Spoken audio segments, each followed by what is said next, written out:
অনেক অনেক আগের কথা। একটা গ্রাম ছিল যার নাম ছিল মিরপুর। সেখানে সেখানে একটা ছেলে ছিল যে মেষ পালতো, যার নাম ছিল ছোটু।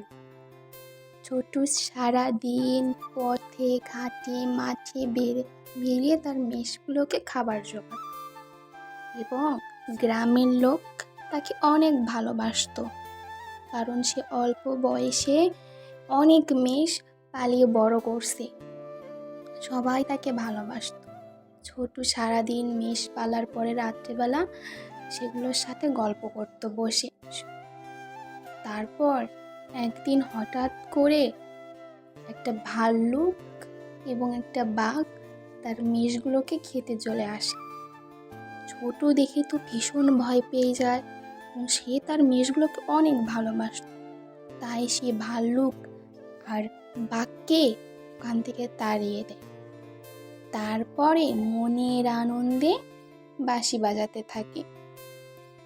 তার বাঁশির সুর এতটাই সুন্দর ছিল যে ওখানকার পাখি প্রকৃতি তার বাঁশির সুরে আনন্দ উপভোগ করত।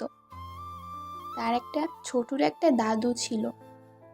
সে যখন তার দাদুর কাছে যায়, তখন তার দাদুকে সে বলে, দাদু তুমি জানো, আমার একটা স্বপ্ন আছে, আমি একদিন এই রাজ্যের রাজা হব।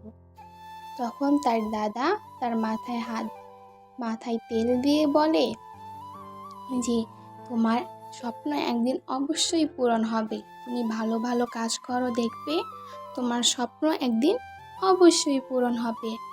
হঠাৎ একদিন মিরপুর গ্রামে যুদ্ধ শুরু হয়ে যায়। একটা দানব আক্রমণ করে বসে গ্রামে। সবাই তো অনেক ভয় পেয়ে যায়।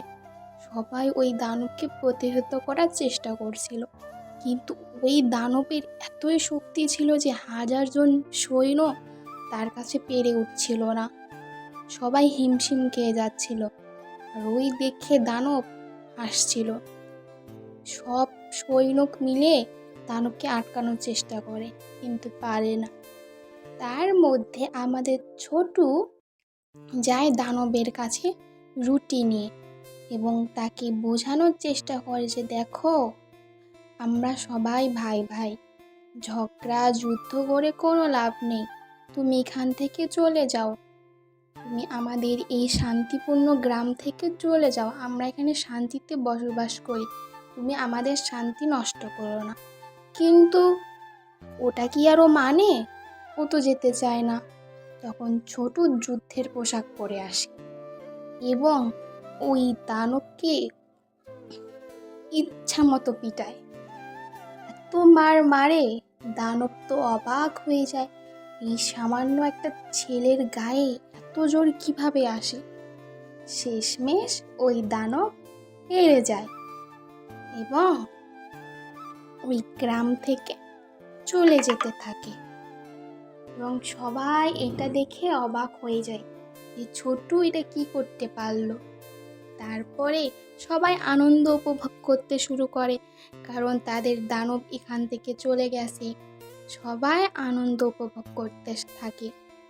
তারপরে ছোটু যে একটা স্বপ্ন ছিল যে সে রাজা হবে, সেটাই হয়। সবাই ছোটুকে এই গ্রামের রাজা বানিয়ে দেয়।